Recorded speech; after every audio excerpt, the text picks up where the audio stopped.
7:05, and I will call the Manchester Finance Committee meeting to order on Thursday, November 21st. We have with us in the room Maury Creighton and myself, Sarah Mellish, and on Zoom we have Andy Olderman and Dean Nahas. And our town administrator, Greg Fetterspiel, and town accountant. And I'll call the Essex Finance Committee to order at 7:05.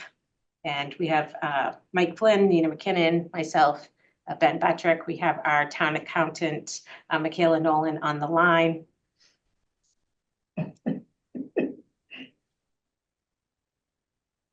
Okay. All right. Then I believe from the school committee, we have Annalyn Mitchell and we have Chris Reed. Are you from the school committee? And Jake, what's your last name? Foster. Jake Foster. Okay. Oh, I'm sorry. I thought you knew Jake. And, oh, I've met him before, don't worry, but I get confused. That's It okay. always helps to go over the names one more time. And Pam Bedoin, I don't know. Yeah. how- Yeah, Oh. hi, Sarah. I don't know how to pronounce your name. I guess I'll never learn. Bowden, like the college. And Michelle Cresta, the finance person at school is on. That looks like it. Okay. So I guess we've introduced each other. Do we need to do any more introductions? I don't think so. Everybody knows each other? Well, kind of. Pretty much. We come here when it rains, Sarah. Every time we come here, it rains, I planned it that way. It's only been 2 months. pretty much. Ben asked for the date. I know. It's his fault. Of course it is. He had to shoehorn it into his busy schedule, so Better rain than snow. Yeah, exactly. bite your time. So I think we wanted to start with the fiscal year 26 town operating budget outlook.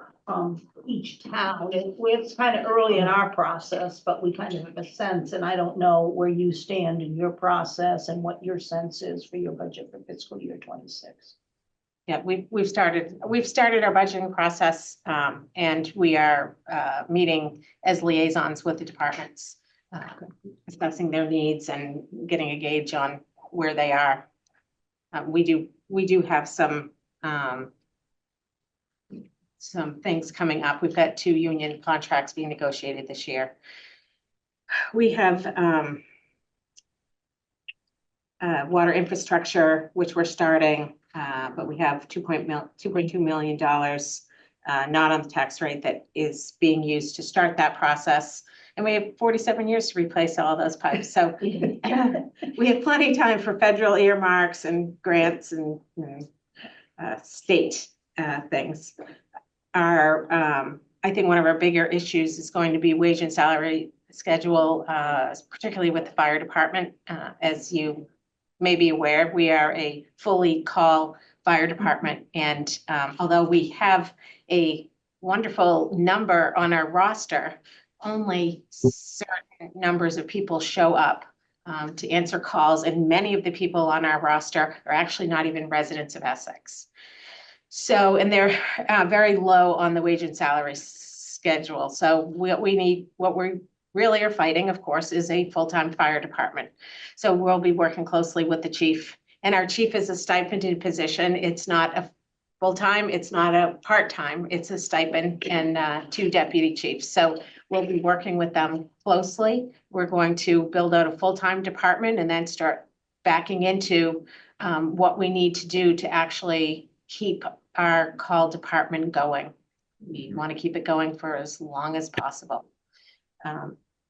They do a great job at covering Essex, both from a fire department standpoint and an EMT standpoint. Our ambulances are self-funding. So it's a lot of our capital costs end up coming from grants that they apply for. And I'm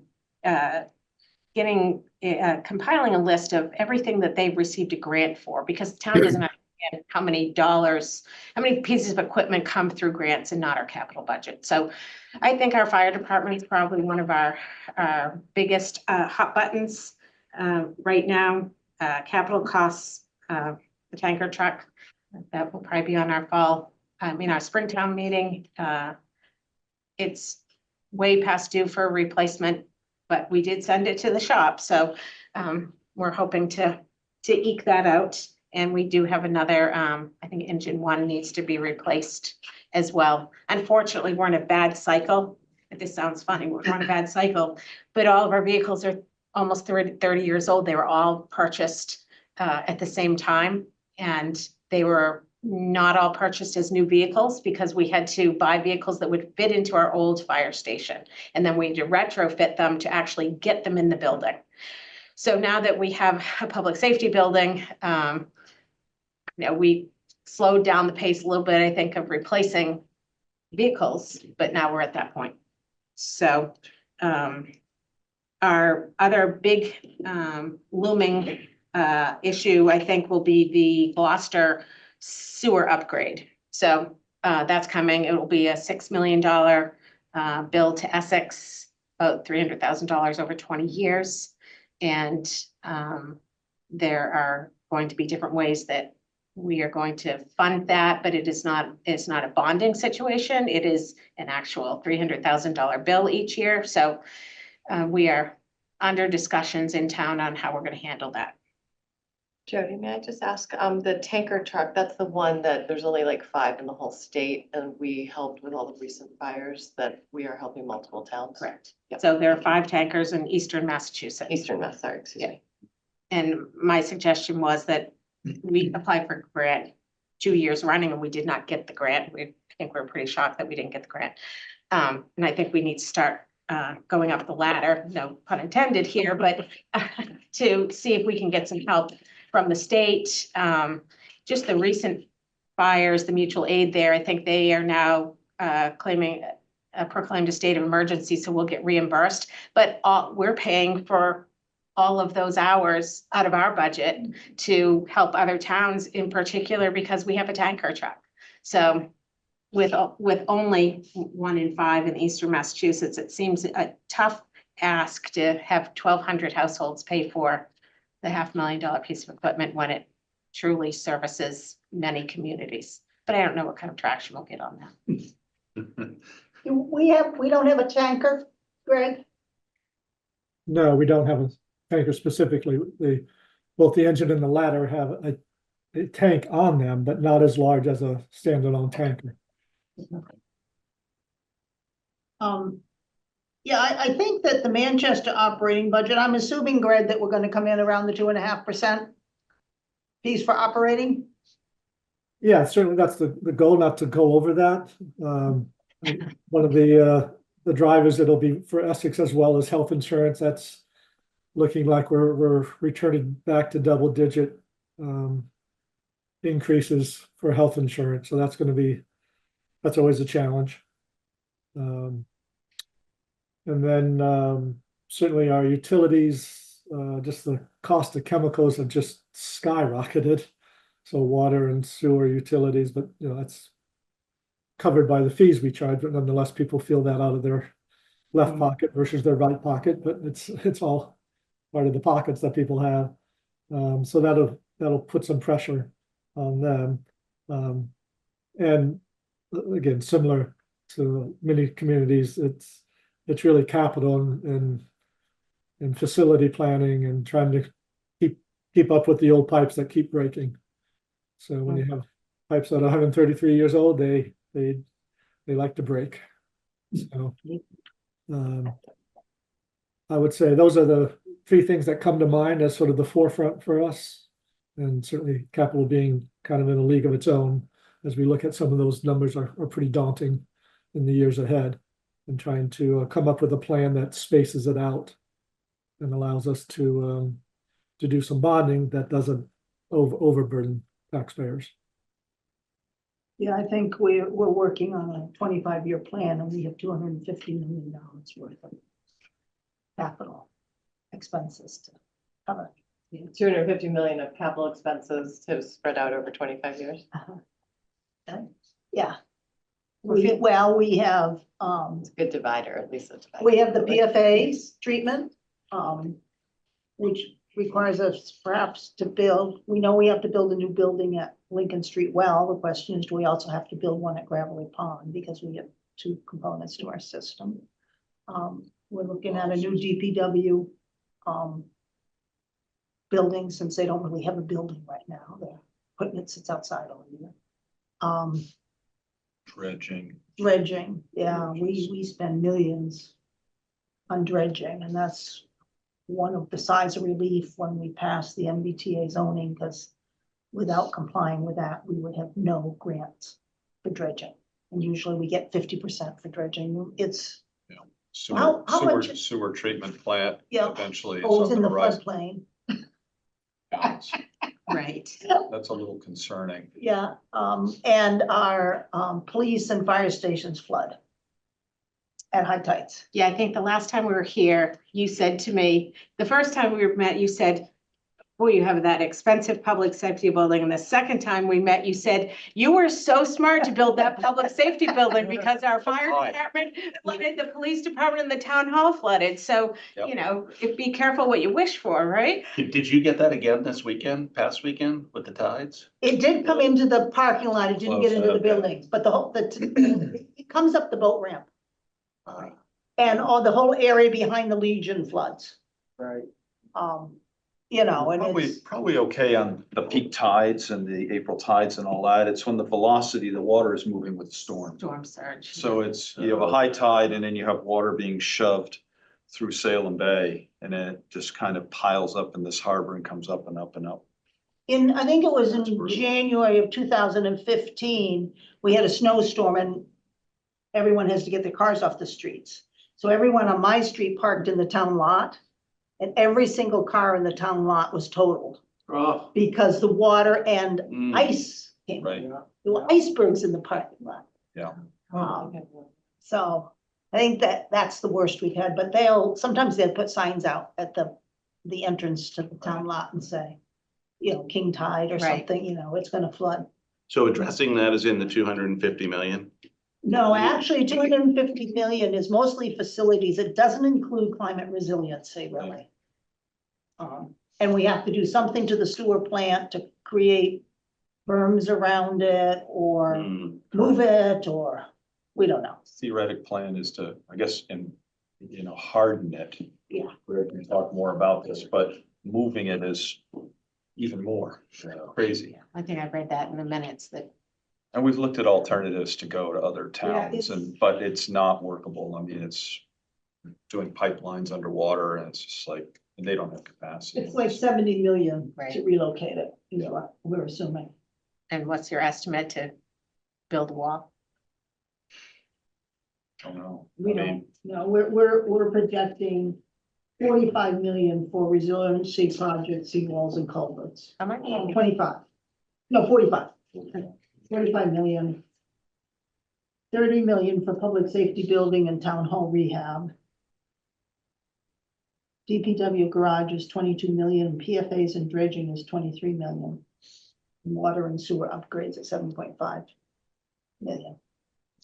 We have only two-thirds of the houses in Manchester are on the sewer, all of those are Title V, Okay, so we're, on the coastline. right, well, we have 1,200 households and we have 847 sewer betterments. And It's about the same it's percentage. about the same. So it's about the same, Yeah, I would have guessed it was less. That's very interesting. well, the densities downtown, so, Yeah. That makes sense. and 600 and, I think 650 are connected. So. Like Manchester, we're holding to 2.5% and we've been funding at 2.5% or less. Yep. And mainly less, to meet the school budget, for the last 3 years, maybe 4.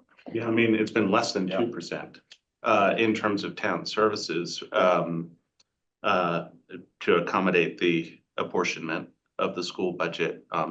And then also, we've had a little bit of amnesty in terms of things like the insurance, as Right. Greg was referencing, but, so we have to shoestring things to accommodate the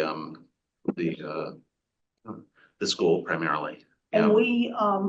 we've concluded all of our union contracts, right, Greg? We did police, right?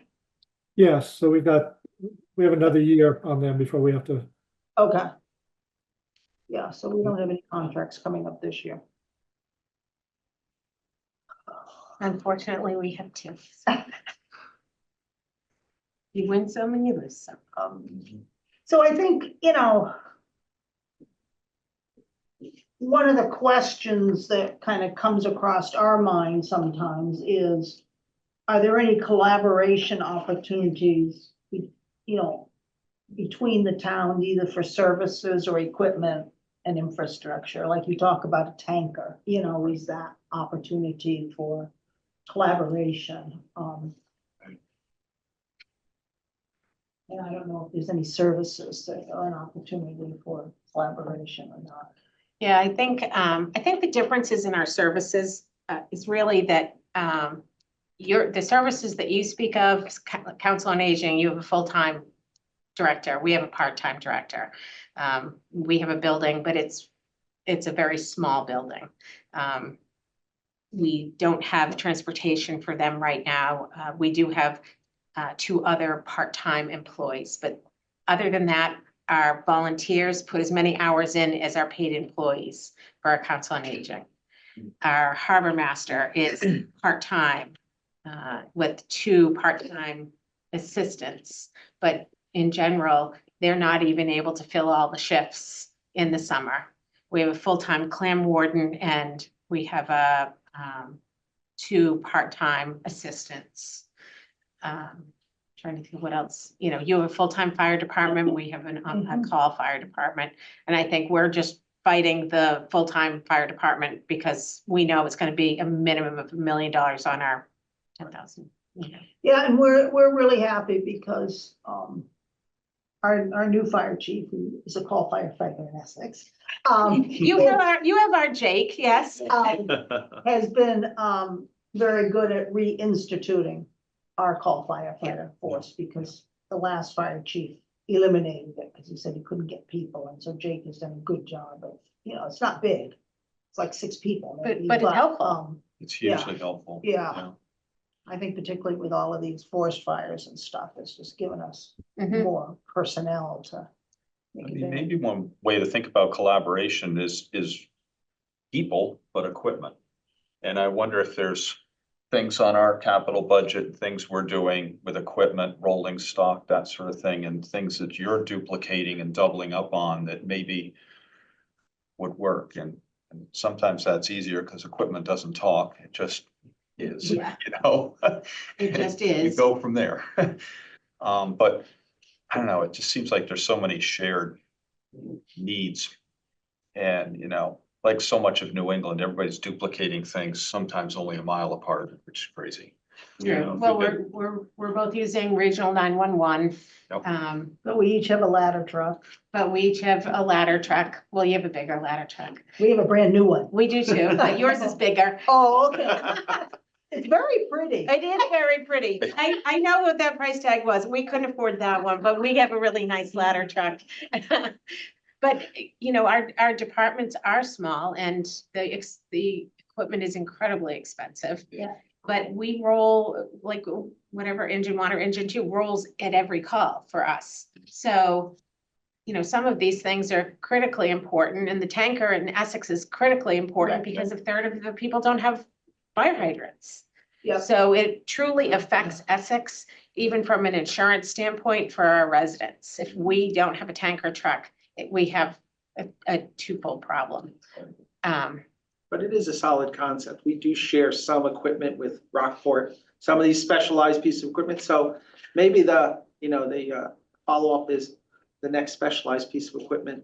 You see if there's enough capacity to share it. Absolutely. I think we share that specialized crane that cleans out the gutters, The gutters, the drains in the spring. So again, if it's gonna sit in a warehouse for 10 months a year, Exactly. you might as well leverage the fixed costs. So I think I think we should take our inventories and compare our inventories at a minimum. Yeah. To see, I know we have an inventory of all of our equipment, the age of the equipment, and you do too, for Maya, you need it for insurance anyway, but, Yes. you know, start there. Oh, and we also have our police chief is retiring, so, you know, we're in the search for a new police chief at this point, so. Jody, do we have an update on that with the tanker truck? Are we gonna be able to baby that for a couple of years? I know that's sort of like on the crosshair, or it's on the radar screen, right? So we limped it up to Methuen yesterday, and they didn't call and tell me they didn't make it, and they needed a ride, so I assumed that it made it. Those were Ernie's words. So it is in Methuen to be diagnosed, and they're hoping that they can get enough parts to repair it. Again, the issue beyond money is that it's a 30-year-old tanker, and some of the parts they just can't get. So we're waiting to hear that. Ernie, when I spoke to Ernie, we discussed, you know, what he thought the price tag would be for reasonable repair. And he thought $10,000, which is why we added 10,000 to the budget, so. Let me call on Dean Nahadas. He has his hand raised. Dean? Hi, Sarah, thanks. One thought I had on sharing equipment, like it seemed a little unnerving that we both bought brand new fire trucks, ladder trucks. You know, down the road, like if you guys are committed to buying a tanker truck, and I think we are looking down the road, our next concern is a pumper truck. So like you wouldn't need to look at a pumper truck as well, you know. It's something like, how often do both towns need a ladder truck simultaneously? With the shared services, you know, those are some of the types of things that we might be able to face, I'm thinking. I know we talked about that, Ramey and I talked about that when we met the fire chief. And one of the concerns was sort of end to end on towns for emergency equipment, how that affects service. Also, that piece of equipment we shared with Rockport is that no longer has happened. We actually bought our own. So, but In the past, we have, we had to buy a new one. but in the past, we have shared. We shared it, and then Rockport bought their own. We bought their old one, and then it died and we bought our own. Hmm. And our fire engines, are pumpers. So, All your fire engines are pumpers. You only have one, probably. we have engine 1 and engine 2. Oh, okay. But I don't know, I don't know what we have right now. We just have a ladder truck and an engine. Correct. Yeah, the And- engines. Squad, I think we have Or engine, squad. squad, An ambulance. We have 2 ambulances. No. They seem to grow regularly. No, never mind. well, ambulances are your ambulances self-funding? Ours I are. mean, we do ALS, so we do a lot Self-funding of is, mutual aid calls for the ALS. Okay. Because we don't use a private vendor except on a very rare right, occasion. but they're not self-funding. It Yeah. takes a little bit of the dent out of the cost, Yeah. but the cost is significant. I mean, you gotta remember that all of our firefighters are required to be paramedics, Right. because of the ALS service, and, they're all full-time. I mean, there is a divide here. I mean, I think Manchester is sort of an outlier amongst the state. I mean, we are as close to a contract career fire department as you can get for a small town. I mean, our model is sort of what you would have in a municipality like Lynn or Boston or Springfield, Mhm. literally. And at the other end of the spectrum, you've achieved this thing of a call firefighting department like Byfield, you know, which so currently we're pretty far apart on that. But again, that's why I say start with equipment. Right. And then over time, maybe we can communicate our way towards some middle ground here that, yeah, there's a response issue, but you know, down the road, 5 years, 10 years, how do we work something where we can collaborate more on this stuff? And And I think that of course, the majority of our service calls are for medical. Right. Right. So it's really all of the firefighting equipment that you don't use that often. Now, we have our ladder truck is an ALS equipped piece of equipment now. Yeah. And, the squad is, Squad is, yeah, and, ambulance. and the ambulance. But we'll be getting a second ambulance. Mhm. So Sarah, for the 250 million over 25 years, is that something you all are still trying to assess if it's nicely 10 million a year? Or are there certain things in these next 2 years that you see as big? Well, our challenge is, over the next 3 years. Oh, okay. Our challenge is the potential impact on the tax rate for the next 3 years. After that, it seems to moderate, and one of our issues is assuming that Essex Elementary would kick in fiscal year 29. And that's a year where we think the capital will raise the tax rate to 4.9%. So if that were delayed a year, our fiscal year 30 looks much better. But our fiscal year 28 is really bad, and 27, 28, and 29 are all outside of the Prop 2.5, and it's, you know, part of the is PFAs. Do you get hit with PFAs or not? You don't have an issue complying with the new federal regs? In what way? Well, they've dropped down the percentage you can have of PFAs in your water supply. We, So it's almost negligible, so we Yep. have to put in additional treatment. And our problem is the treatment itself is not that bad, but the, I don't know, are they in vats or whatever the The equipment. equipment they're in is too big for our buildings. so we just redid our water plant. We're just coming to the end of that stage of, So maybe you're already treating for PFAS? so I think that we must be Maybe. complying. We're in the middle of the well project right now, so we must be there. Yeah, You know, they dropped Greg can speak to this, but they dropped the level from, was it like 20 parts per billion or something down to under 10. We were hovering around acceptability.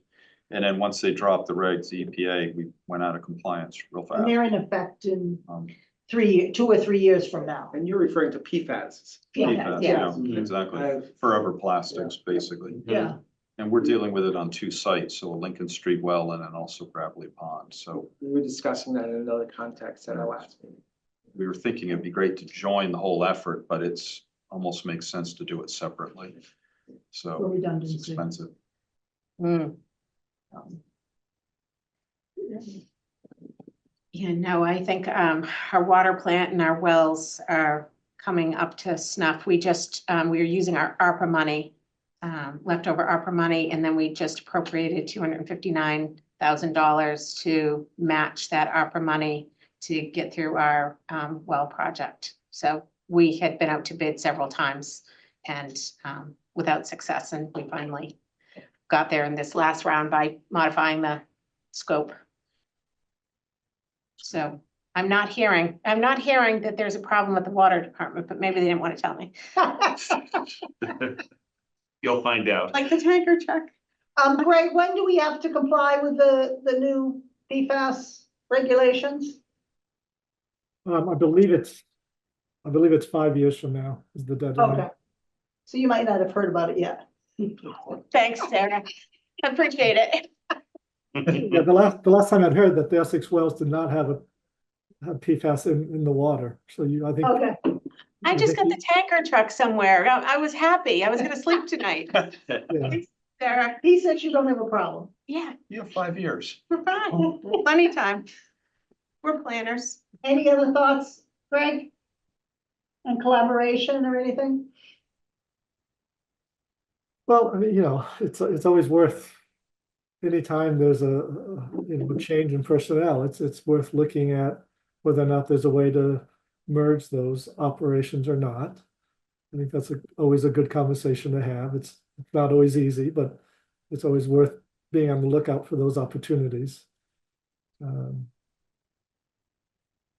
So it's it's one of those things that in theory sounds really good, but the devil's always in the detail, right? And so that's always the challenge. And I don't disagree. I can remember having this conversation with Pete Silva before he became police chief. And he asked me what I thought about him applying. And I said, well, I think the only thing I'm going to tell you is better be open to regionalization of something. And that's how we got to regional 911, but I think that the police model too, you work under a little bit different police model than we work under also. So, you run three man shifts. We run two. I don't know if you're on a 4 and you're on a 4 and 2. So, there are differences and I think we have a lieutenant. Right. Which you may not have. we do. Or you have a lieutenant? I thought A we second in had, command? yeah, I thought that was Danny We have- Bruce is a sergeant, right? Or, Yeah, you're right, there's sergeant. so it's the chief and then There's there's one, yeah, sergeant. Hopefully I'm not diminishing his title. yeah. You're right, no lieutenant, sergeants, we have sergeants. Yeah. You have a ticket on your car tomorrow, Ben. I don't know. No, you- They gotta Standard find speed him limit. first. I know. Yeah, because I would think that the police department wouldn't like me to say this, but I think that in our 2 towns, we don't have a huge number of police emergencies. Right. Per se. Right. Correct. It's Yeah. more community policing and driving around and so that is a department that's Prevention, easier to basically. consider Ours- regionalization than. Ours is a little different, our policing, and I can remember my brother always telling me this because he worked part-time for Essex, is that we're the highway between Lawrence and Gloucester. 133 okay, is yeah. the highway, so The drug group. your stops are different Yep. than in Manchester. Yep. Yeah. So it's a little bit different. I know we're dealing with 128 in 2 places on a regular basis, and Oh, yeah. tends to be fairly defined. It's not high variability. It's pretty much when you go, you know what you're gonna see. Exactly. So in Essex, when you're pulling someone over in 133, you don't always know what you're gonna see. So we do have 3 sergeants, Okay. no lieutenant.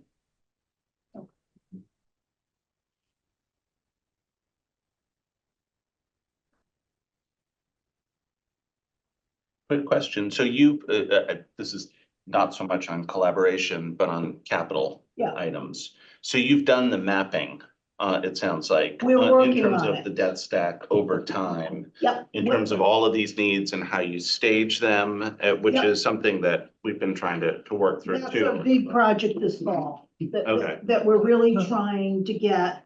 We had a facilities plan done. So we know what needs to be done. We have an issue of lack of land on which to build. Hmm. And such a large portion of our town building, municipal buildings are in flood zone. Oh, yeah. And we don't really have land. I mean, everyone wants to be downtown, Right. which floods. And we don't really have land outside of downtown. I mean, now we're looking at putting the DPW out, at our old compost site, which is on School Street on your side of 128. Right. So we're looking at near Atwater. Mhm. We're looking at that, Trying to better utilize Pleasant Street for other Right. things. our DPW is on Pleasant Street and we don't know what that will be used for long-term. We also need housing.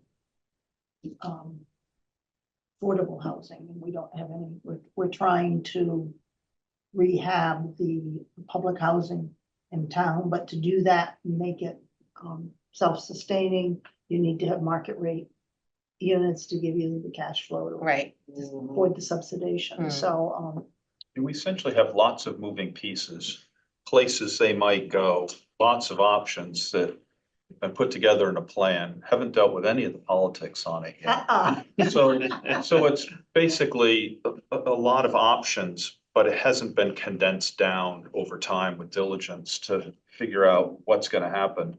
And we have rough placeholders on money for what we think this is gonna be, but we know we need to do it. And we So, always have issues come up regarding fields. Yeah. Right. So we have Sweeney Field, which is in a wetlands. natural and Oh. wet Right. and slow recovery. Greatest splashing. So you're looking at a police, fire, public safety building? Is that what you're looking to do, what we did? Yeah, And I mean, that's certainly one thing being considered. right, and you would want to keep that, and I think that needs to be in a certain circumference from the center of your town, right? Ideally, yeah. And That not in a was- floodplain. And not in a floodplain. That's Floodplain, that's a little tough here. right, Yeah, or do, think outside the box and see what's right. available of, sharing public safety buildings or something, having small one in Manchester and Right. big one in Essex or something that's already built, that sort Yeah. of thing. Mm. Of course, our police station's in this building, in Right, the basement, Yes. Downstairs, yeah. and our fire station is on Lower School Street with, Sawmill buildings all Road. around it, and it's Oh, right. on Sawmill Brook. And it's I wanna call it a retention pond, that's probably not accurate, but that comes in from the ocean. Right. And we're There's a lot. rebuilding the culvert that runs from the ocean into that retention pond and having to do remediation there to have it absorb more water because, Sawmill Brook comes through town and floods. is there a Houses. lock on that? Or not? You can't, Yeah, there There is, is. isn't there? yeah, Yeah, but the problem is when Because- it rains like crazy, though, it's the freshwater problem, not the saltwater Saltwater problem. problem. It all flows downhill and back, so. they open it, in the spring for the spawning. We have one of the few, cold water fisheries in the state. Goes up Sawmill Brook and it's up, next to the wilderness area. Up there on, Upper School Street. Yeah. But it's a cold water fishery, so we have to open the gates to let the fish come in to Hmm, spawn. what kind of fish? Trout, Trout? Yeah. That's yeah. Fascinating. I didn't know that. Well, we found that out when we were dealing with the 40B project, because it's right there. Oh, those little animals and me. Come out of the woodwork. So how do you think that the MBTA zoning is going to affect your student count? So we did a fiscal analysis on that, and RKG, which is a well-respected consultant, did a financial feasibility study, and they determined, based on the areas we selected, a total of 34 new units in downtown area. Spread over Lord knows how many years. Mhm. And there's 100 unit parcel out at Beaver Dam Road, which is currently a mini storage area. And the sense is that that's not gonna be sold because the cash flow on mini storage is much higher than it is on residential. So we're projecting between 2 and 5 new students per year. And between 2020 and 2024, there are 172 fewer Manchester students in the school district. Plus the 80 school choice that are filling empty seats, right? So we made the determination that the MBTA zoning was not gonna cost us, in the school system area. Obviously, the apportionments can change a little based on, difference, but the school district can absorb that small number. And we don't expect the development to be very fast, Mm. I'm sorry, Sarah, could you say those numbers again? You're expecting about 3 to 5 per year, 2 to 5. 2 to 5 for the next 10 years, 15 years? We did it over 20 years. 20 years. But that would be if it's fully built out. We don't believe it will be fully built out. The That's from the areas- 34 new units, Well, in We downtown? did it. The 134, which is the 34 downtown and the 100 outside, and then we did 252 which is absolute max build out under the model Right. of new units. And we don't feel that will happen because we selected areas, like we have Sawmill Circle, which is a high-end, it's apartments now, it was kind of built as Right. condos, that could theoretically hold 9 more units. That's not gonna happen. It's too new, nobody's gonna, and we have, you know, condos at 21 Pine that could take some, it's not gonna happen, and Brook Street, so we picked areas with condos and we picked areas with very small lots. But I didn't know, you know, 125 is, you're saying that's the student per year size, the one No, twenty-five number? the amount of students that have, the decrease in enrollment from Manchester. It was 107. And she's saying it's not gonna offset it. It's not gonna, it's immaterial, is what Right. you're saying on The the impact additional of students. the enrollment. Yeah. So Well, you were down 125. 172 172, but of over the, 4 years. but of the Okay, over 4 years, 172, okay. where did they drop off? Did they drop off at graduation, or did they drop off It was throughout. between K through 12? It was throughout. So based on economy, and we've been here before, Maureen, you Right. know this, that when we started the district, we had few students from Manchester, like Mhm. 50%. And then the economy tanked. 2012. We Yeah. built a new school and then they all came back. Right. So, you know, that's what you've got to But we keep in the don't, back of your mind. But this is We what don't you're planning have- on. we don't have that many school-age children. Right.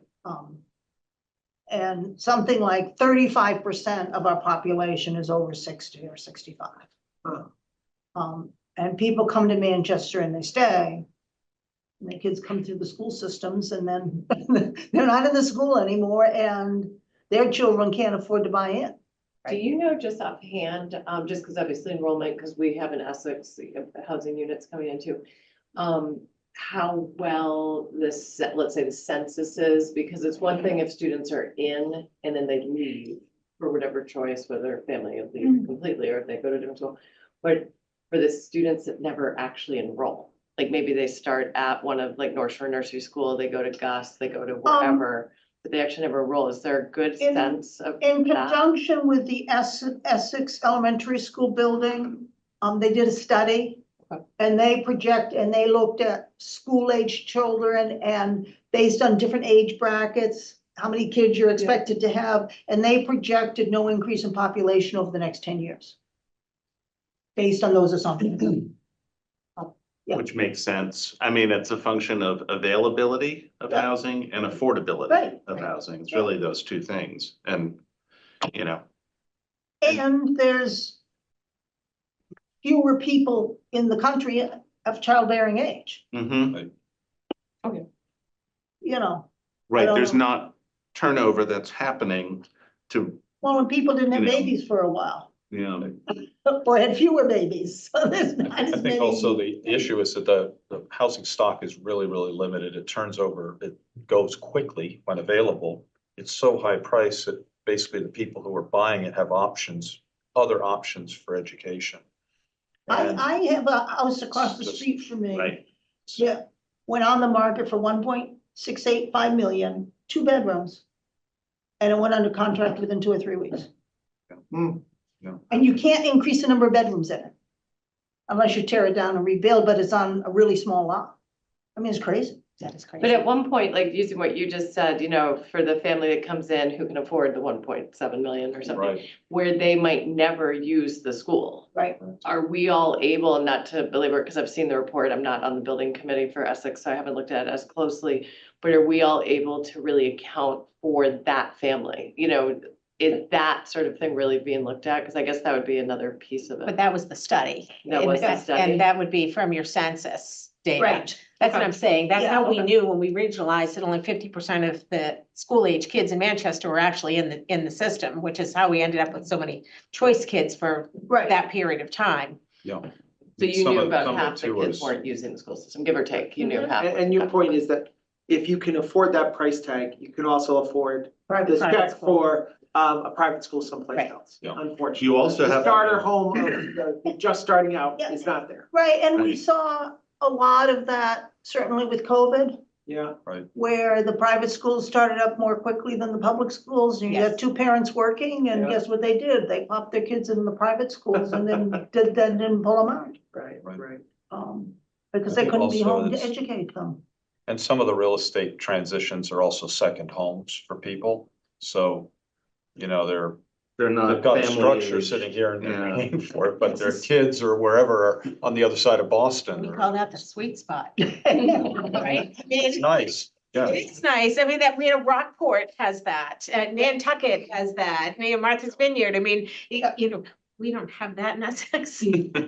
We have educate and evacuate because they can still afford a house in Essex for a period of time. And then when the kids are, Educate and evacuate. I think that may be changing. But that, I would Jody. agree with I- that. yeah, That trend, I that think trend, it's- we're a step behind, but that trend is, it's, It's it was happening. referenced at town meeting. Yep. You know, the same thing you said, Sarah. Across the street from me, the house just went for 1.5, you know, and, you know, there's very few.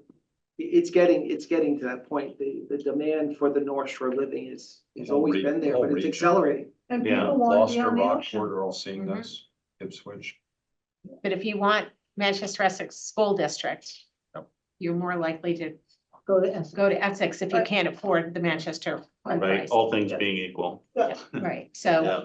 And I think that's where we do get the turnover because it's for some people, it's a stretch, but it's worth it because they want to be in the school district. Right. So. Okay.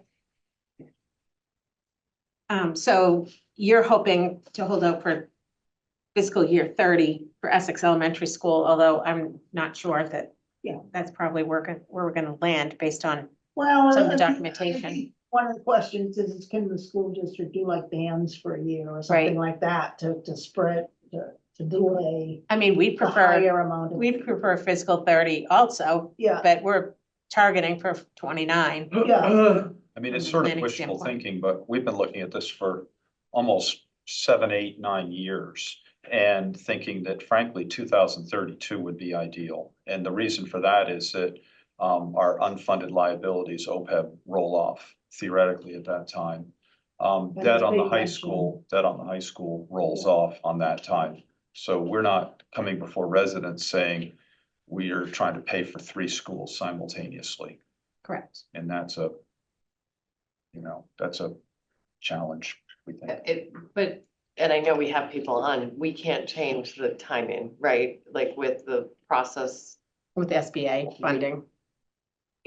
right, like we're not able to now say, we'd like.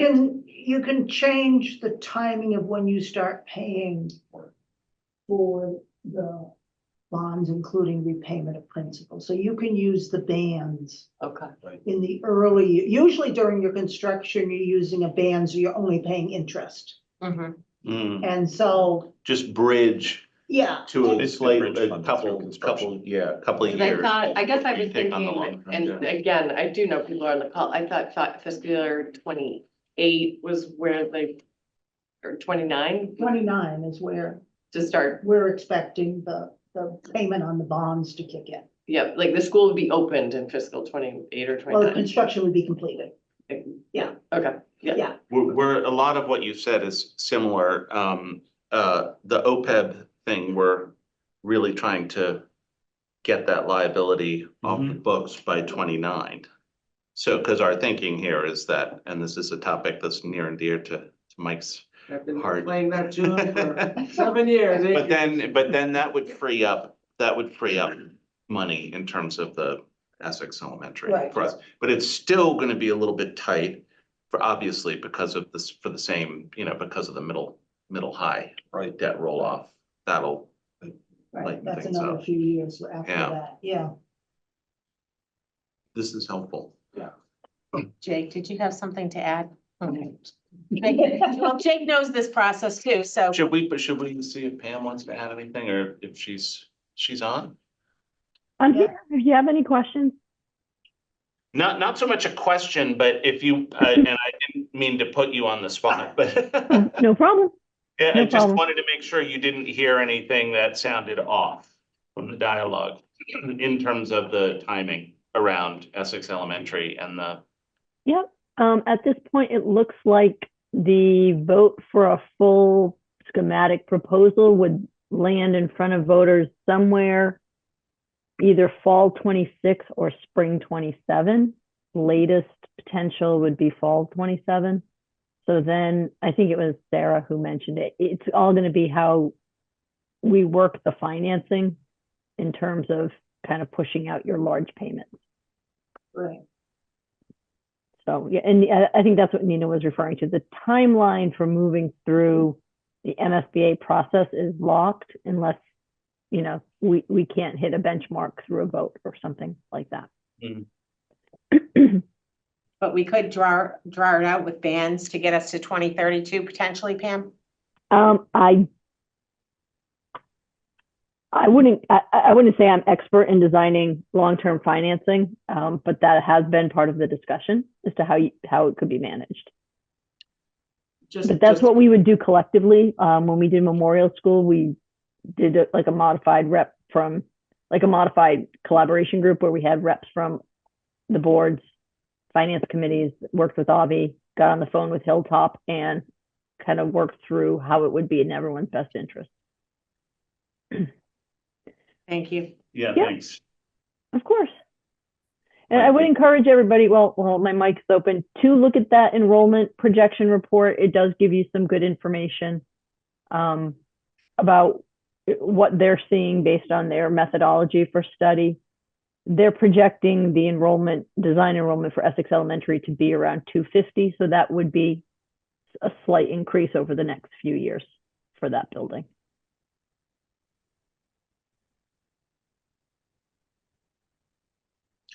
Pam, is that because we're going to be able to roll back some of those students that we've had to move back to over to Memorial because of accessibility currently at Essex?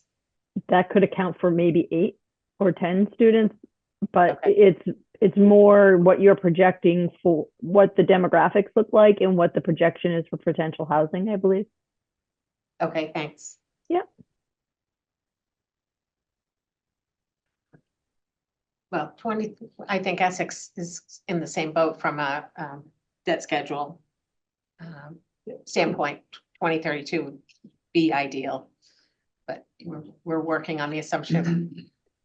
Since you asked me to speak, I'll chime in there just to remind everybody that 2034 is the half-life of the middle high school. So we're including in our planning that we'll need a significant renovation project at that point in time to address the currency of the facilities in the building. We talked about this like 2 years ago when we were looking at funding and debt for Memorial High School, Essex Elementary. And it became obvious that we're going to be thinking about building a school like on and on and on. It'll never be done. And unfortunately, if you're looking at 3, one is hitting the end of its life when you're thinking about another. It's, you know, if you were thinking about 4, it would be even more of a case. If you think about 2, it would be less. But you know, these buildings last so long, and so. I don't know why houses last so much longer than schools. Wear and tear. Yeah. So if I could just jump in for a minute, Sarah. Sure. And maybe ask Pam to verify, but I'm assuming that the enrollment patterns are continuing with the shift towards Essex continuing? Or do we see that I think it's stabilizing. it is stable? I can pull up our latest enrollment numbers were posted a couple of weeks ago, and they'll be in our budget materials. But I don't think recall seeing any major shifts. It's not in a correction phase where Manchester is starting to grow again. It seems to just be flatlining. And a few heads here and there aren't going to change the formula too much in any given year. So when it flatlines, then there's not that extra burden on Essex, is that? Well, it's funny because we were talking a little bit about that the other day. I think as I'm thinking through this, we're going to flatline on the split as well from a common sense perspective until the time at which Manchester grows again. because really the shift that has occurred is that it's been a decline to Manchester, not a growth for Essex. So really what you're doing, what's happening is as your student population is declining, you become more equal shares of the entire district. So until the Manchester number grows again and grabs back a larger portion of the total population, I think it's going to flatline right around where it is.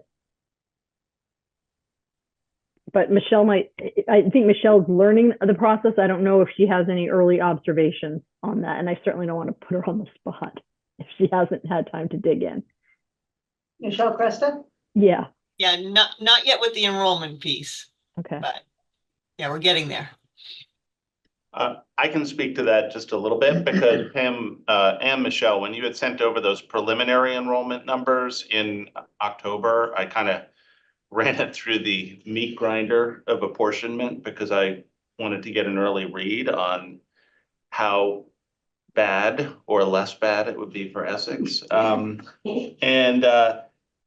It's exactly right. I mean, what Pam was saying there was less of a decline in Manchester.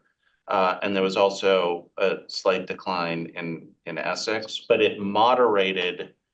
So the extreme disparity between Manchester and Essex in terms of the impact of apportionment on the percentage increase number is better this year, mercifully. And what So- were your numbers you did? No, what I was saying is that, so the apportionment spreadsheet that we've used, and you just tick it each year, it's the enrollment, it's the EQB, it's the census. Yep. And the EQB, we don't know. Right. So I just sort of adjusted that to be a consistent ratio. And that and changes this year, right? It will change, right, which is It's even why. years. Yeah. But the enrollment number, since it's a, 3-year moving average, once you have those preliminary enrollment numbers, you can plug those in and get a sense of. So if the local assessment was 2.5%, just as an example, it would be 2.09 for Manchester and 3.18 for Essex by my math. So 3% would be 2.58 and 3.69. And then I did it for 3.25, which would be 2.83 and 3.94. So the point, it's about a 1% spread between the two towns. Yep. Which we've had 3 and 4% spreads in the past. So I was like, okay, well, that's a relief that, so wherever the number comes, if it's, in the 2.5 to 3.25, it's going to be somewhere in the 2s for Manchester and somewhere in the 3s for Essex, at least based on all things being equal, based on the enrollment numbers. But at 2.5, it's 2.09 and 3.18. Give Yep. it, I know these are very rough, right? Because I have no Yeah. idea what the relative change in equalized valuation is. Right, and that might completely change it for all we Right, know. yeah. I mean, that's the risk here. So this is not, this was more for planning purposes to see, like, are we gonna be, our back's gonna be against the wall, and this was good news because, until there's like a structural reversal in terms of what's been happening, or just a flatlining to Pam's point, it's hard to know where it's gonna actually like equalize out between the two towns, but hopefully we're closer. And the driver, Ben, is the acceleration in the Manchester student fall off. Well, it's been decelerating. So, because it had been like It's not- it had really dropped off, Right. particularly during COVID and like So it's the curve. following. Yep. And that started to flatline out, whereas Essex has sort of been kind of bouncing around, sort of stable. Right, right. So, Yeah, no, we had some attrition, I think it was last year or the year before, in the middle school. There was a large group who exited from Essex, so we're, When they were getting ready for high school, going to high school. so when does equalized valuation, when will we get that number? Where does that come out of? isn't that the beginning of the year? I think we get that. That's through the whole assessment, the Michelle. assessment. Usually in February. February. And what year End is of that January, for, February. Pam? Oh, boy, this is a quiz. Sorry, No, it's, we wait for, is it the DOR to publish the latest, and then Avi, and now Michelle will factor it on that. So I can go back and look through my notes, and I'll know exactly kind of when we do it each year. But he so always it's, waits for a state publication to draw from. yeah, so it's, we determine our tax rate. Okay, At so the end of that's, December. It's every That's two, it's every TLS, 2 right. years 2 though, years. like if you look at the, like, Yeah. it's level for 2 Yeah. years and then it steps up and then 2 years. So this is an adjustment year. So it must Okay. be, so that would be based on the values as of 12/31/2023. 22. Yep. But, Don't they Yeah. average it over 2 years? no, but the 24 Oh, right, is from December 31st to 23. 23, yep. Hmm. That's when our tax rate calculated this year is off the 12/31 values, except for new growth, which is June 30th. This year. So, You yeah, don't get your new growth until June 30th? No, when the assessor determines their valuations. Yes. They pick up any projects in process Not partial. as of June 30th. Oh, you go through June 30th. Okay, No, everyone does. okay. That's a So state thing. we're getting our, You do an estimate of new growth when you do your budget yes, for revenue, but your actual you're certified. assessments are based on 12/31 for existing properties and then the next June 30th for new properties. Okay. Or additions and that sort of, right, Greg? Yeah, yes, correct. Say that right? I happen to know that because I was doing a very expensive addition and I got hit in June and I said, how come I'm hit in June? We just started in December. Oh, that's fun. Personal experience, and You never don't better, forget it. never better than personal experience. Okay. So we won't have those numbers. Right. Okay. Nothing like another exciting year. So that's kind of when they finalize the school budget, is when they have they get the the final EQB. final, yeah, the final appropriation. And the census is every 10 years, so Right. that's a 2020, non-factor. Yeah. And as I'm thinking of it, I'm saying February because that's when we start to formally do the, pull together the apportionment formula for certification, and that's typically when he does the formal check of all of the numbers. So we do estimates until the adopted budget, then he does the formal certification. Yes, I would think it would come out earlier. If Mhm. the information get it is based certified. off certain deadlines, can we at least get preliminary? Like, I think, it's nothing. I don't think so. Thanks. But I don't think it, Sorry, I don't think it sorry. hugely moves the needle in terms of the apportionment, just the way the formula actually works, which is why in the past, Avi's been able to do like, provide an apportionment number even with the Yes. preliminary budget that comes out in December. It's just not finalized. Yeah. But we kind of know, like our assessor will have the assessment values when they have the meeting on December 4th to decide whether they're gonna do two different tax rates. That is correct. Okay. And so we'll have a sense as to what the difference is. Yeah, that's why I From thought 2 we would years get ago. that number Yeah. earlier in December, because you certified new growth. I think comes it in takes a while for December. the state to certify. I mean, but the state has to certify the taxes before the end of December, Right, so they can go out. so, Those probably numbers are published They're in coming. December, yeah. And I'm sorry if I'm making it more confusing. Post adoption of the budget, so second half of February, the preliminary numbers that we provide for the look at apportionment and assessment are finalized based on the final numbers in the budget because there are different details in the apportionment formula. So it's the formalization of all of the variables, which until that time are preliminary.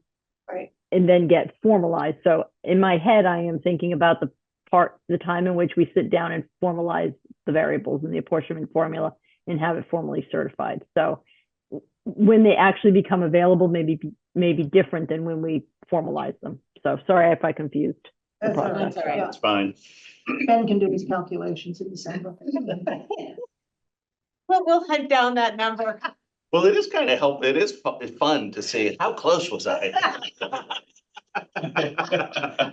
That's the nerd. Yeah, That's I where was the gonna nerd say, comes you're showing your true colors then. He gets excited, then he sends out a text, look what I've got. No. So exciting. All right, so So how does those, excuse me, those numbers fit into your budgeting process? Well, knowing whether we're dealing with 4% increase for the school versus a 3% versus a 5% is an indication of how draconian we have to be with the rest of the budget to be able to accommodate it, particularly in the absence of an override, which we know that experience from 2023. What happened in 2023 was, as part of the failed override, is we ended up using excess levy capacity that had been building up over prior years. So we were able to, squeeze as much as we could. So that's our maneuvering room was essentially used up in that 23 experience. So so then in terms of modeling out all of the operating budget and the line items, and I mean, I will say, if there's one thing that I've accomplished when I was chair of the finance committee in Essex was to beg Jody to take over after I left, because she's been turning over a lot of rocks in terms of finding potential opportunities and just asking a lot of questions. So I'm grateful for that. So I'm sure you're going to save us. I'm in the weeds. That's what he just said. I'm down in the weeds all the time, and that's what I told him. You stay up here and I'll deal with the rocks. She's, meeting with all the town departments and then, so, yeah, so to try and make it happen. That being said, though, I think we're still leaning toward the 2.5% because we've got some other issues brewing. So as tight as we can get to that, particularly going into a new building project, I think it will behoove us all to be incredibly conservative. I mean, we have been incredibly conservative in our town budget for the last few years. I mean, almost to a detriment in some cases. But I think looking at a building project coming, I think everybody's acutely aware that can't really go in with a big budget ask and a capital project. I mean, we were at 0% COVID first. Mm. And then we were at, I think, 1.5, and I think we were at 2, and then this past year we were at 2.5, 2.5. a little over. We right? stayed under 1.8 1 year. Yeah. I mean, it's- Our tax rate went up 4% this year because of the balance of the bonding on the memorial school. Yeah. Which had previously been approved. Right. When do you get your healthcare numbers? Is that a timing issue? That is something we always wrestle I with. think it's always between mid-January and February. We've gotten indications of at least 10%. And our retirees was 21. So funding OPEB can't come soon enough. If that- We usually get a firm number on the health in mid-February. We get a range from Maya in end of January. So let's all pray for under 10%. Where did we land last year? I don't remember. The other one is where the school lands. We When landed at when they get their data. 7 last year, 7 or 8. Yeah, it was, the range was like 5.5 to 8.5 for all towns, and we were a little on the lower end, and I think Essex is at 6 or 7, I forget, one or the other. Yeah, and the school was like 8, right? Yeah, we It's- came in into high 7s. We started around 15 14 or 15. Yeah. Yeah, I think I Um, remember saying like 793 or something. Yeah, it was right on the edge. Yep. We are not getting good early indicators. We're looking at potentially 3 times our landing number from last year for starters. 3 times. Over 20%? About 20%, 21%. Initial was 18 and it went up from there. It's early. It may be the year we consider going out to bid, but it doesn't sound like it's good any place. So we'll keep working it like we always do. Wow. If you went out to bid, Pam, you'd have to do that soon, correct? Be January or February. When Pam was the last time going out to bid, just out of curiosity? I want to say it was around 2016. Oh, it's been a long time. Usually you get hit in the 4th year of your cycle. First year's great, second year's third year's about where you thought you were gonna be, and then they get you on the 4th year. But I So, think COVID skewed that. yeah. It did, and we made some significant changes in plan design to help reduce the cost. With the number as high, and I know obviously you have to have a place mark, is this gonna be different where, let's hope the number just comes down to anything, but let's hope it comes down even to 10? That's not savings, that's just the real number then is 10? When it's that drastic of a number, because I know last year it was referred to that there was savings from having the benchmark being at the 14 or 15, and then when it came in lower, instead of that money being returned or just really not used, because it wasn't, it was seen as that we can now use this amount for something else. So I am going to defer to after we have some school committee conversations at the beginning of December when they get to see the actual budget and think about how they want to frame some things. Okay, so I think with the Yeah. number 20% or higher, that would be important. Yeah, I mean, I think from a town perspective, I think we would hope that then the budget just got reduced by the amount of the reduction in the healthcare number. I hear that. I think there are some members on if they'd like to speak to it at all.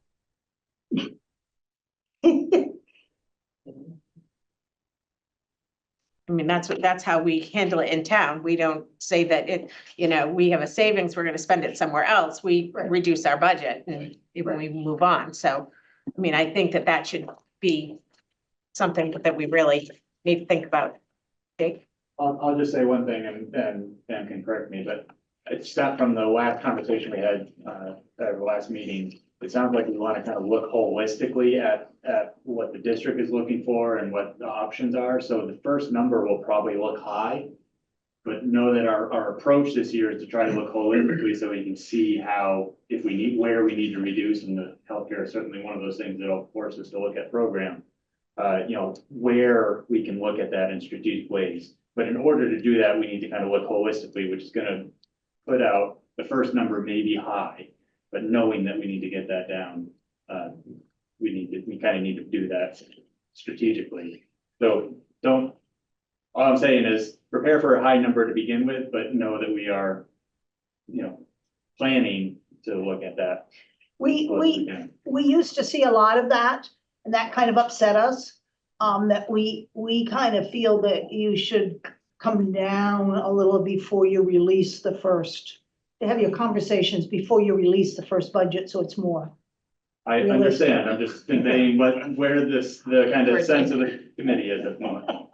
I think for the purpose of putting numbers on the table, I think we would start low from the town perspective, and the district is gonna start high.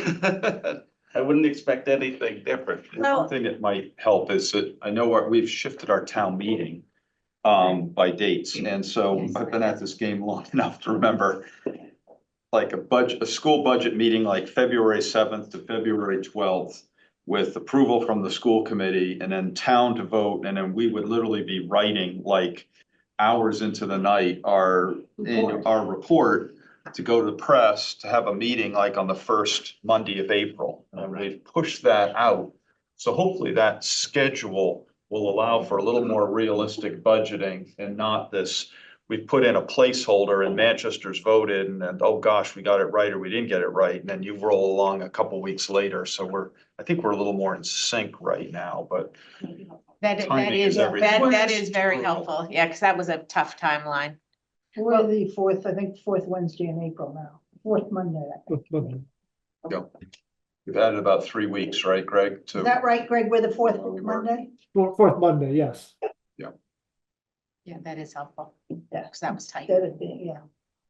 Well, I think, Pam keeps reminding everybody when they talk about Essex Elementary, whether we do a rebuild or we do a renovation, if we do nothing, there are incredible capital costs just to keep that building going. So to keep everybody on the right track, I think it's important that we stay conservative to get there so that we can get the vote. Otherwise, we're going to be shoveling, good money after bad.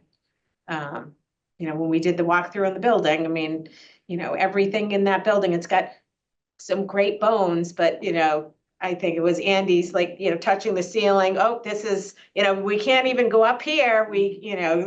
There are windows, doors, the boiler, you name it. I laughed because I was looking at the 5-year capital plan for the middle high school, and it talks about replacing kitchen equipment. Half the kitchen equipment in Essex Elementary doesn't work. Our kids can only get in certain kind of lunches because the equipment, it's there, it's been there forever, and more than 50% of it doesn't work. And we're replacing it at the middle high school shiny building, and we're still, we're not replacing anything, hopefully at Essex, to get to that point.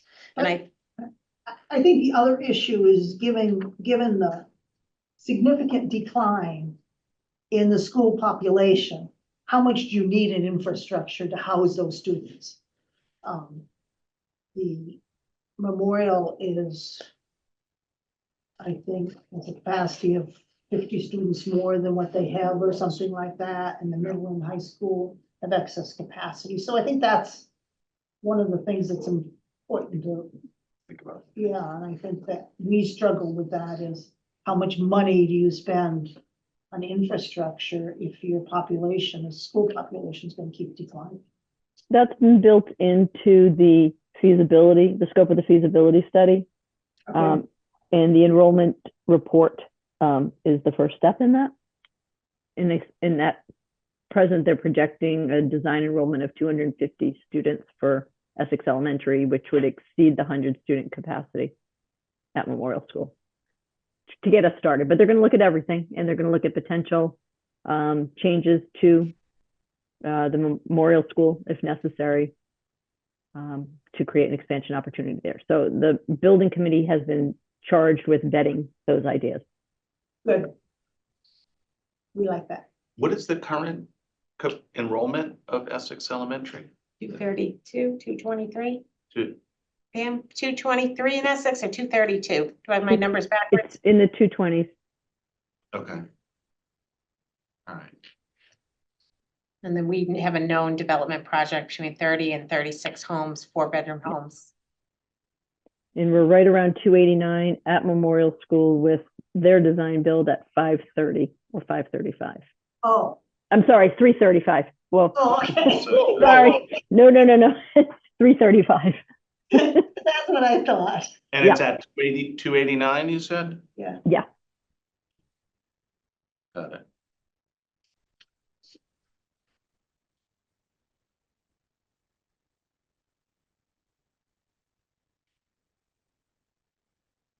So again, I mean, I'm going to say it just because everyone knows that I say it. And I'll go back to my same thing. In the beginning, when we formed the region, Essex knew we would be last, and we waited 24 years for our school to have attention, and if there's going to be a change in that, any type of structural change in facilities, it would also need to crack open the regional agreement because it's written that way. Right. So.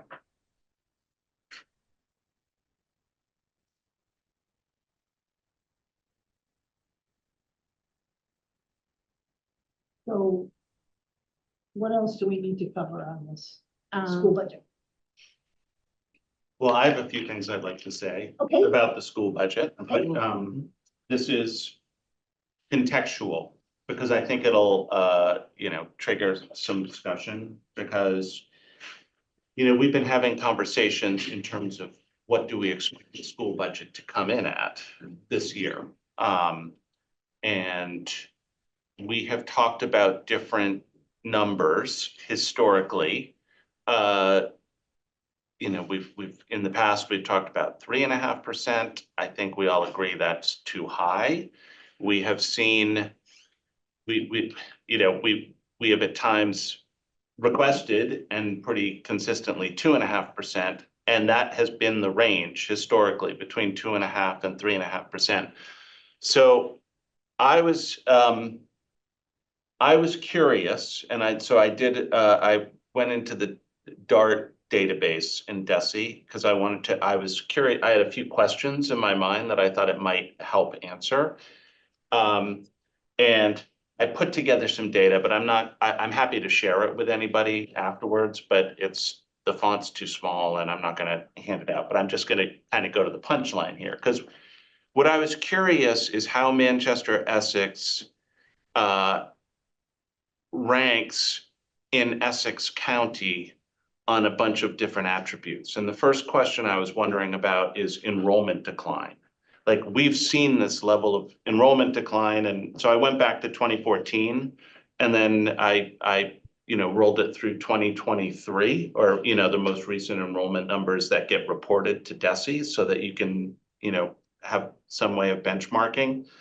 And there's 29 districts in Essex County that are public school districts. So I didn't include charter schools. I didn't include, vocational, technical, just districts. Some of them are regional, and some of them are single town districts.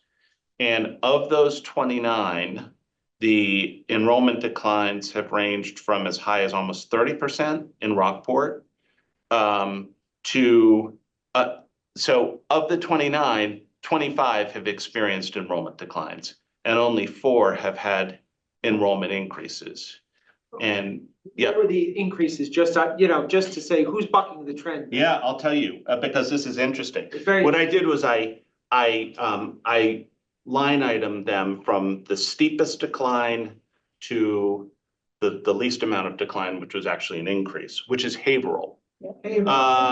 So basically what you can, Immigrants, yeah. it's immigrants. So you can take the 29 and you can basically split it into the worst declines. And so like you can create like a median, right? And so those that experience the most declines basically I was using English language learners as a data point on immigrant impact. And so there's very little in terms of those that experience the steepest declines. In terms of, so Manchester-Essex is in that. When you look at the communities that are sort of either close to flatline or slightly up, so Haverhill's up, Lynn is up by 7%, Haverhill's up by 8.8, Boxford, interestingly, 1.3, and Beverly is flat, but bucked the trend.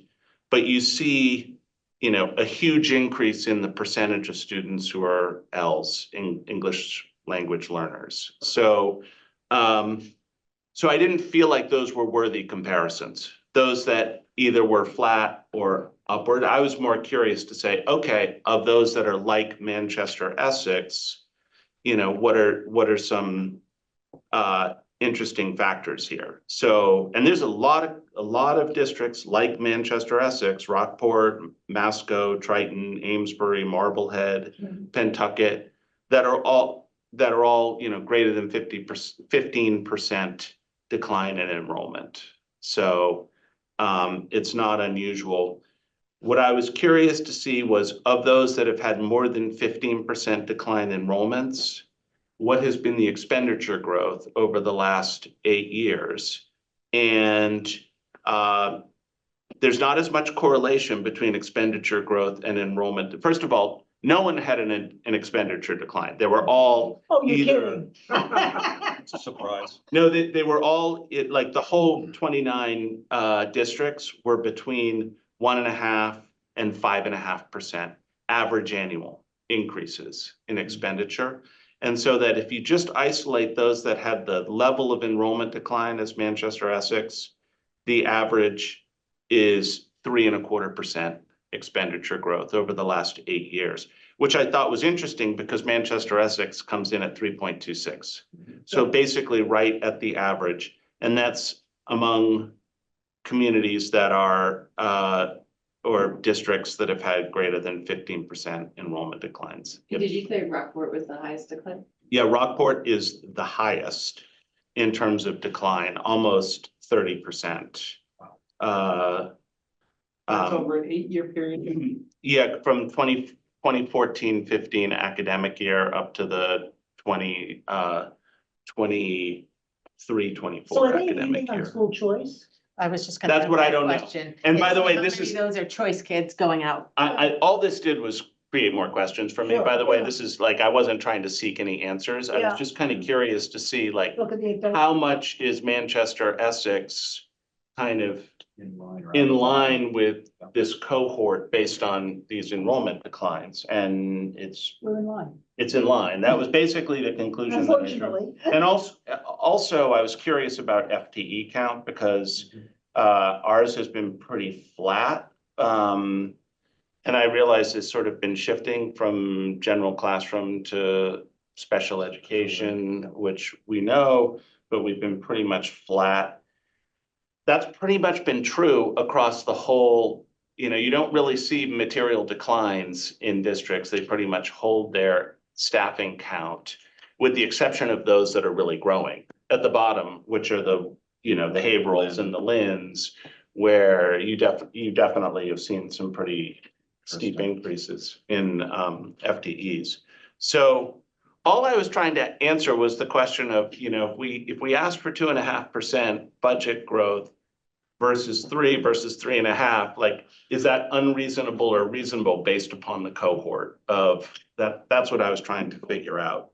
And so 2.5 is definitely low. Out of those 29 districts, 6 of them have kept their expenditure growth below 3%.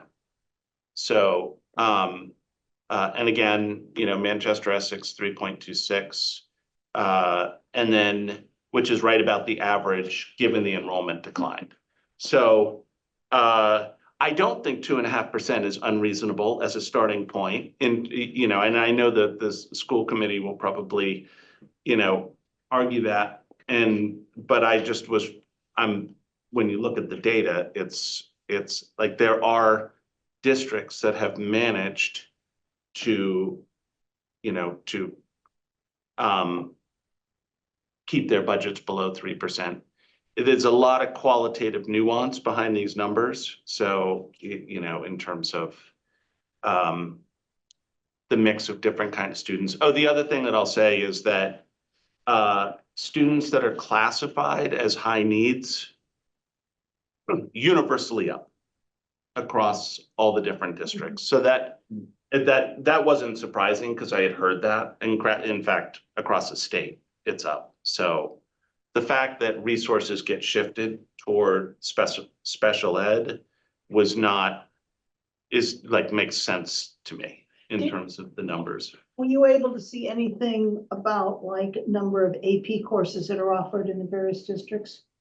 No, and actually, that is my single biggest question right now, because, if you have declining enrollment and your ratios start to change in terms of classroom size, then the trick is, how do you preserve the program? Right. And that's where the real sort of creativity comes in. And I didn't look into the program or, course options or availability Because sections, We have, because I could send you a report from 2 years ago from the high school council on AP.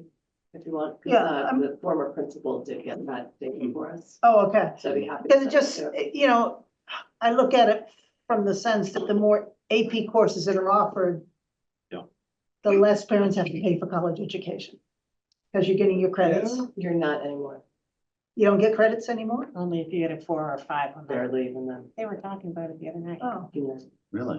Then I would just juxtapose in that same period, and I just find that fascinating data. 2015 to present, inflation has been 3.24.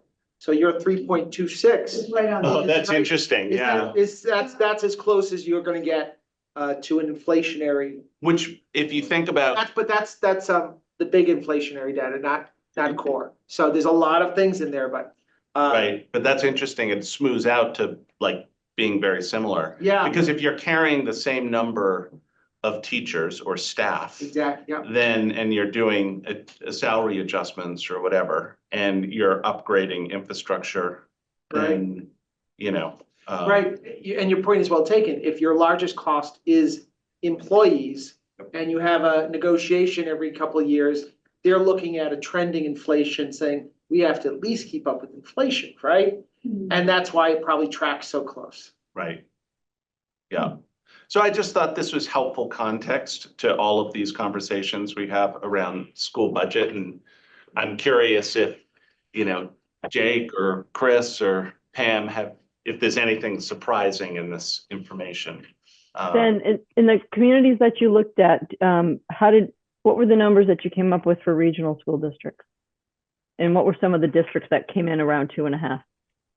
Oh, okay, I can tell you the ones that came in at 2.5. Triton, Pentucket, Nahant, which is tiny, like almost non-comparable to the other ones.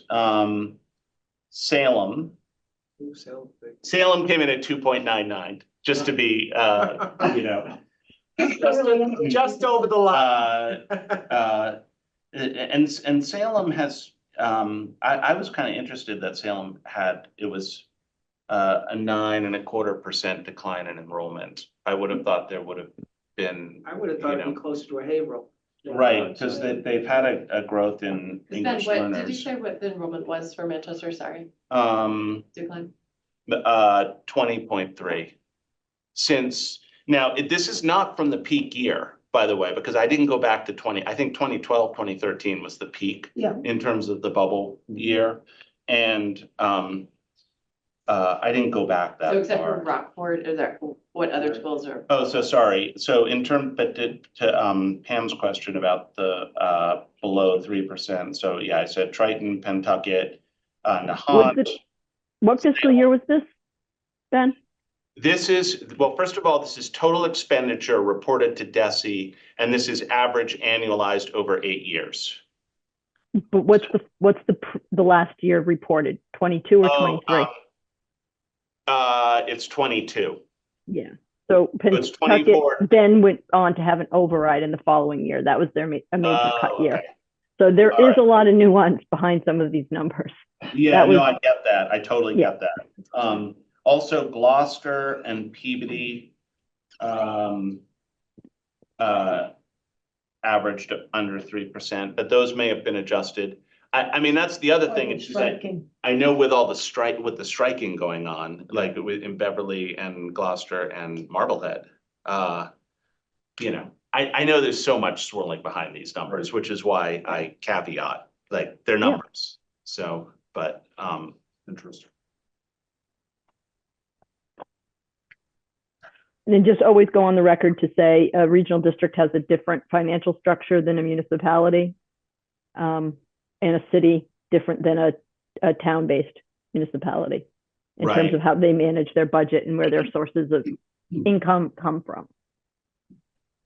yeah, and there's not many regional districts, by the way, on these 29. There's Hamilton, Wenham, there's Pentucket, which I think is regional, right? Yes, it And is. Masco and Triton. Right. So we usually compare ourselves to Hamilton Wenham. What was their, I guess, what's their decline? What's their budget? Hamilton Wenham, decline of 10.7%, 3.54 And our expenditure decline growth. is 20? person? Ours is 20.37, yeah, at 3.26. So, and I'm happy to send this to anybody who's interested. I was just trying to answer questions for myself going into the budgets. And it would be interesting to see with those declining enrollments, if they have a shift in their school choice out dollars versus going out to private school. Right, So that would be interesting. I think again, if you want to take a look at your enrollment report and we can gather some more data for you, the enrollment declines are primarily stemming from a demographic decline. So low birth rate population over a series of years and another reported shift toward young families moving to small cities. I haven't factored or read too much about immigration. We know it's a problem in terms of heads moving in, but it's not just people fleeing communities. Yeah, no, I think that makes sense to me, Pam, too, because the demographic, you know, we're fighting a demographic shift, we're fighting housing, you know, Affordability. lack of housing availability and affordability. So, and it's just hard for new families to move into either one of our communities is what it comes down to. Anecdotally, we have a large number of our younger staff who actually commute from Haverhill because that's where they can find. Oh, really? Mm-hmm. So Pam, would you say the bulk of the decline is in the elementary school years versus middle school and high school years? We exited large classes and enrolled smaller classes. Just And a lot of those larger classes have in the last few years, right. I think, Right. right? Because of the bubble. But now they're Yep. almost under 100, aren't they? Mm-hmm. Yeah. At or around 100. The upper classes are a little bit lower. Who's the target to begin with? Yeah, So this analysis is to signal that you are looking for a budget to come somewhere between 2.5 and 3.5 again this year. Yes, yeah. I mean, it's like the No, 2.5. no, not 3.5, but I'll say no. Under 3. Well, yes. no. To be fair, the average is 3.25. What was 3 point- last year? 2. 3.25 is the average. Right. So I think if we first of all, as someone on our committee always says, a number is not a strategy.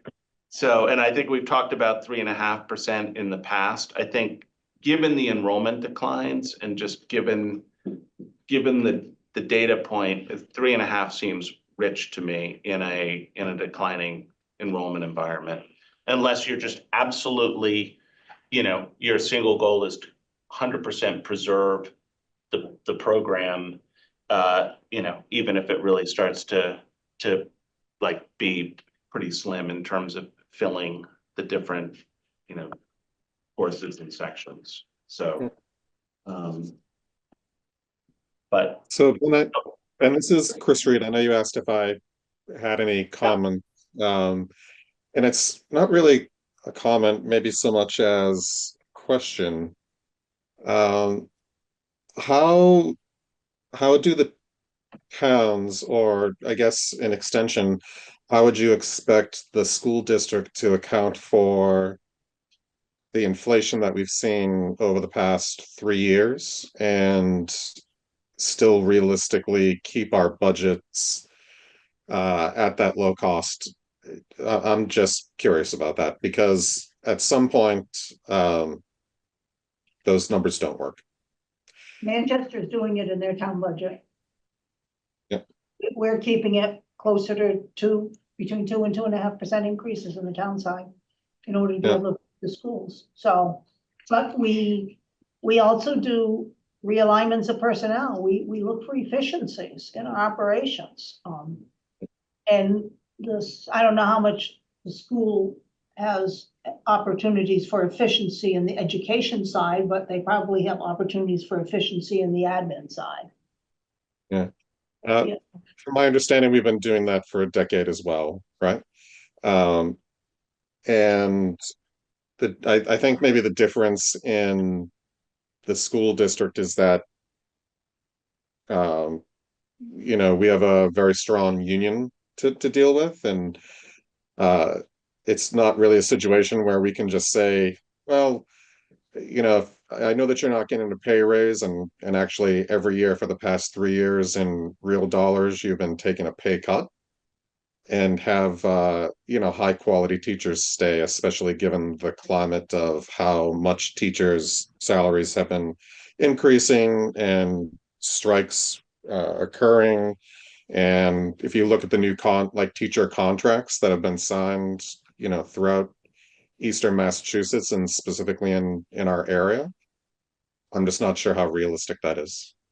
And that's kind of a comment, but you know, I very much understand the realities of, uh, you know, town budgets and the realities of, our main stakeholders, which are, our residents, right? And their needs as well. So I understand all of that, but when I hear the discussion being framed in this way, it's just concerning. I think one of the challenges is that in this teacher contracts, you have cost of living increases, which is fine, but then you also have significant increases in the various steps. So when you add those two together, those increases are much larger than any inflation factor, because usually the cost of living component is tied to the inflation, but it ignores the large step increases, which town employees don't have. We limit town employees to not very high raises, and they don't have steps.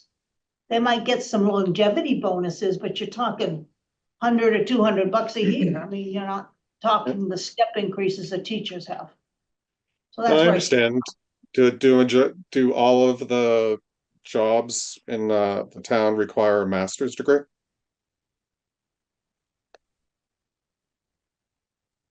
I don't, that's completely different. We're talking about increases, annual increases. The master's degree should be, I worked in business world for years, 47 years. And I'll tell you, our pay was not based on our education level. It was based on the job we did. So just to give people more money because they got a master's degree, I don't necessarily agree with. Yeah, and I guess all I'm saying is that the reality is that we deal with a statewide union. So No, I Wish I understand could. what you're saying. I understand what you're saying, Chris. And the reality is that's the art of managing a school district, Yep. right? Because of the whole step in, the grid structure of pay is a big part of the nuance that's behind these numbers and how you actually want to position yourself.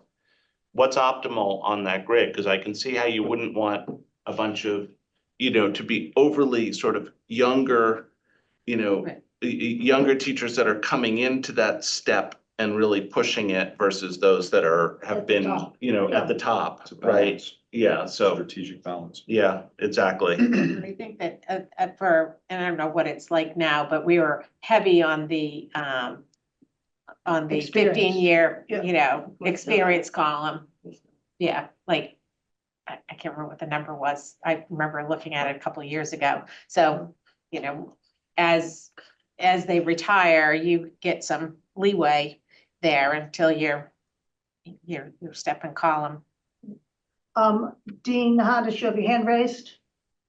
Yes, I just want to chime in that I kind of support what Chris is saying, and that a 3% might be a more reasonable target for preliminary budget regions, which is like 27 million, and it'd be 10.2 for Essex and 16.8 for Manchester, and that those numbers might be good target values for the preliminary budget, and whether that's affordable or not, whether we think we can support that.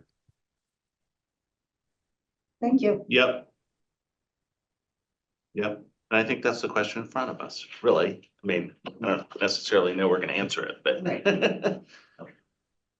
No, I think we're all doing the same thing. We're all looking for efficiencies. We're all looking for places to trim. We're all experiencing, SS is experiencing a 35% increase in our electric rate. You know, starting in December. So we've had to adjust our budgets for that. I mean, we negotiated a new contract. It was significantly higher. Everyone is having to manage within the confines of 2.5% and fund the school at the same time. And I think the challenge is the 2.5, Prop 2.5 does not take into consideration inflationary trends. It's an arbitrary number. Correct. And if you don't And have a lot somehow of new we- growth, Yeah. Yeah, or somehow we have to get the residents to understand that maybe 2.5% increase is not realistic and make them understand that maybe overrides aren't always a bad thing. Yeah, I mean, I think Chris's point about inflation, like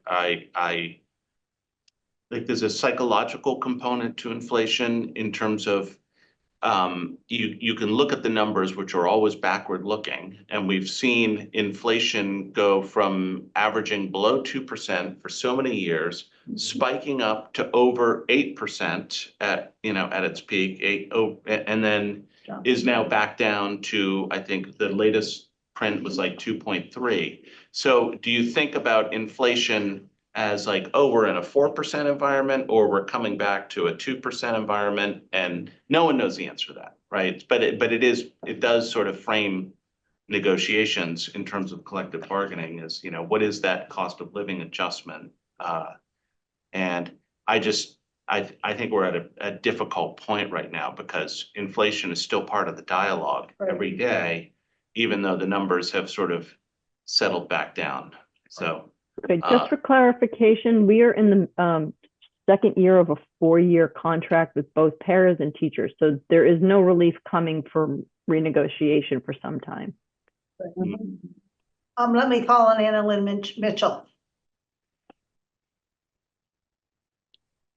No, you're on mute. You're on mute, Anna. I was just gonna say exactly what Pam was saying, that we're already in the middle of the contract, regardless of the steps and whatnot, it is what it is, based on the contract. What I was gonna ask is, our biggest cost is the personnel, and personnel right now, we are tied in the contract right now for majority of the employees. The other one, the second biggest expense is the health insurance. Pam just said that based on the rate that we're getting right now, we're looking at 21% increase, which is crazy to me. But so on the town side, you guys are not looking at a kind of big increase. Is it possible, and I don't know if this is even gonna work, can we group the district employees and town employees together to join the same kind of the health insurance? So like we are all growing at the same, so like we get better rates. Greg, can you speak to that? That's interesting. Well, so both towns are in the Maya program. And Maya does a sort of a hybrid of looking at each entity as a separate entity, but buffering those individual entities. So there's a little bit of a pooling effect going on.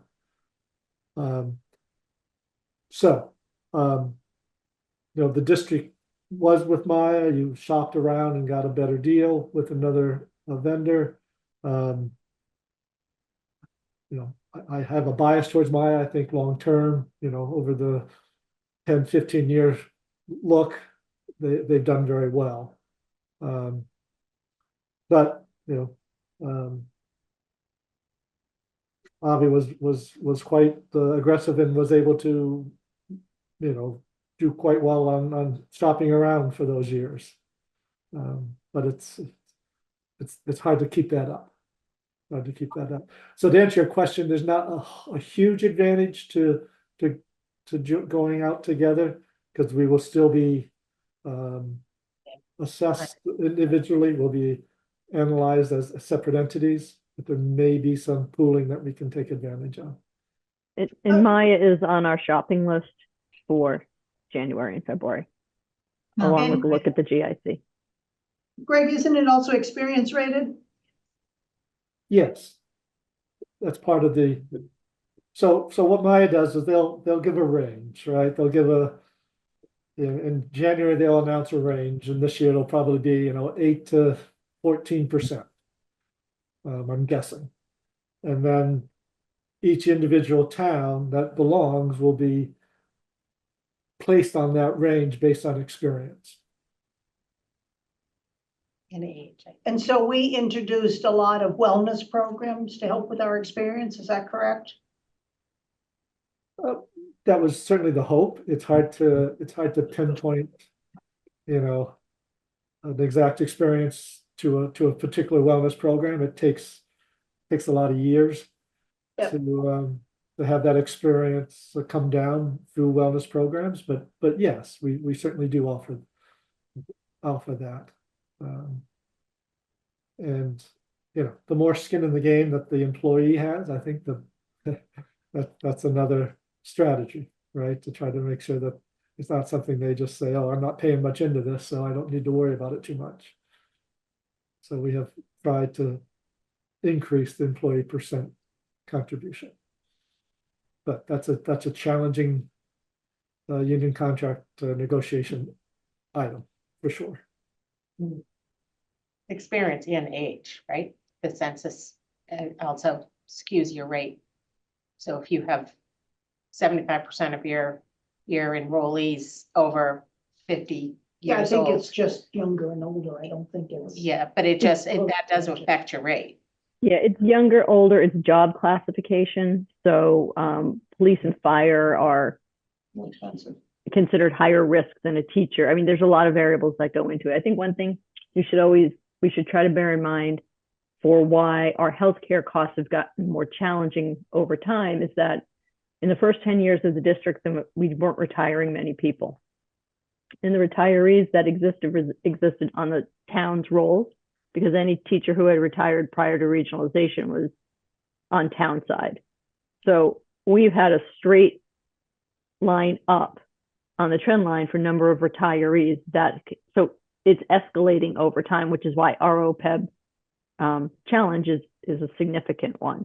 So for every retiree we take, they're for the majority of them on the active plan, on the full plan until they're 65. That could be 10 years for the retiree age of a teacher. So we're not getting as much benefit from a retirement as perhaps we once did. So our retiree numbers are going up, and our active numbers are staying steady, and we've got older employees now and more active, more family plans from my recollection. Another piece that we struggle with cyclically, and I think any organization will go through this, is those I'm calling them catastrophic claims. There's a technical term for them, but those issues that exceed our ratio and push our liability up. So we're basically not paying in enough based on the usage rates. So that's what we're experiencing now. And I think what we're seeing going forward is that and Michelle can correct me, the quarters that we're dropping off for reporting are good quarters, and we're adding higher usage quarters. So we're not sure where the number is going to go, which is prompting us to go out to bid for next year. Mm. So, I mean, I think we could do a whole night just on the healthcare piece. It's the biggest wild card, really. And I just also offer, it is tied into the contract, and plan design is a locked in contractual obligation. Right. Okay. Thank you, Pam. We Yeah. done with that? I think so. Then the next question was the independent review. We have those funds appropriated. We haven't really figured out what or how we want to do in the context of the fact that DESI is going to be doing the review for the district. I think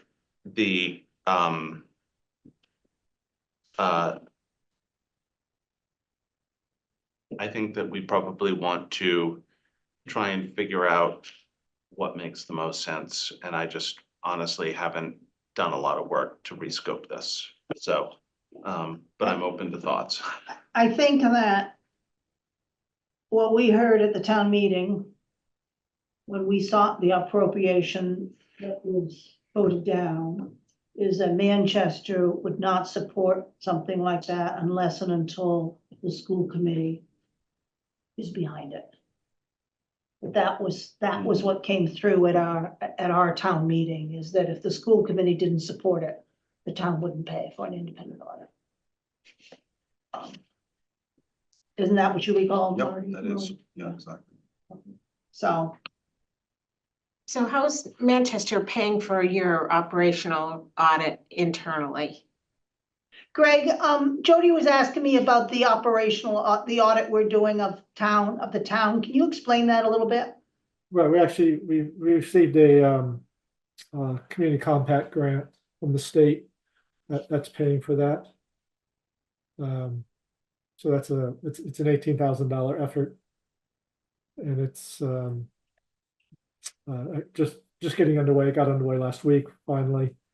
Taking a look at our organizational structure, staffing, taking a look at technology. Are there ways to increase gain some efficiencies through better use of technology?